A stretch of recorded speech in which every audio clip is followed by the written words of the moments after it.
اسی گاؤں میں ایک دھوبی رہتا تھا جو شہر سے لوگوں کے کپڑے گدھے پر لاد کے گاؤں لاتا اور دھونے کے بعد اسی پر لاد کے واپس شہر پہنچاتا تھا۔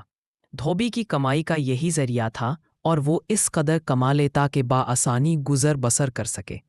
اس کے باوجود وہ حد درجہ کنجوس واقع ہوا تھا۔ شہر جا کر وہ خود تو مزے مزے کے پکوان اڑاتا، لیکن دن بھر محنت کرنے والے گدھے کو بھوکا رکھتا۔ اس کے لیے چارے پانی پر کوئی پیسہ خرچ نہ کرتا۔ دن یوں ہی گزرتے جا رہے تھے اور گدھا بیچارہ بھوکا رہ کر اب بیمار رہنے لگا تھا۔ وہ اس قدر لاغر ہو چکا تھا کہ اس کے جسم کی ہڈیاں تک واضح نظر آنے لگی تھیں، لیکن ظالم دھوبی کو اس معصوم جانور پر ذرا ترس نہ آیا۔ ایک دن دھوبی شہر والوں کے کپڑے گدھے پر لاد کے لے جا رہا تھا کہ نقاہت کے باعث اچانک گدھا لڑکھڑا کر گر گیا، جس سے دھوبی کے سارے کپڑے مٹی میں گر کر خراب ہو گئے۔ دھوبی کو غصہ تو بہت آیا، لیکن چونکہ وہ گدھے کی حالت دیکھ رہا تھا اس لیے اسے مارنے سے باز رہا۔ وہ سنجیدگی سے اس بارے میں سوچنے لگا کہ ایسا کیا کام کیا جائے جس سے اسے پیسے بھی نہ لگانے پڑیں اور گدھے کی خوراک کا بھی انتظام ہو جائے۔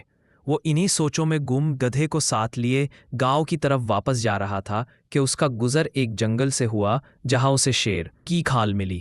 کھال کو دیکھ کر ایک ترکیب اس کی ذہن میں آئی اور اس نے جھٹ کھال اٹھا کر گدھے کو پہنا دی۔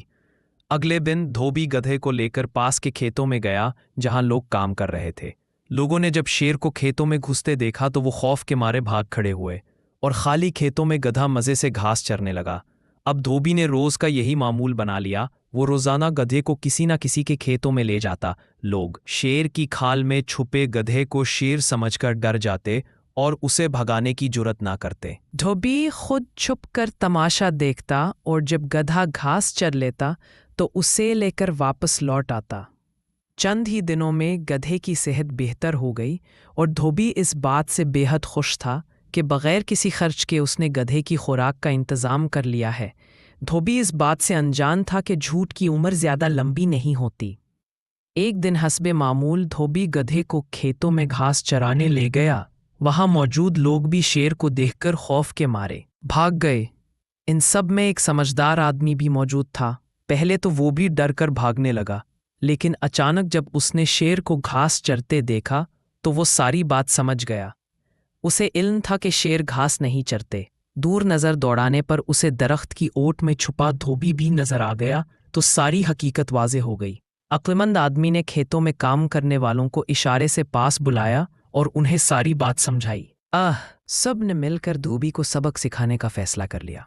تمام لوگ آہستگی سے چلتے ہوئے عین دھوبی کے سر پر آ کھڑے ہوئے۔ جونے ہی دھوبی نے مڑ کر اپنے پیچھے تیش میں بھرے لوگوں کو دیکھا تو اسے اپنی شامت نظر آنے لگی۔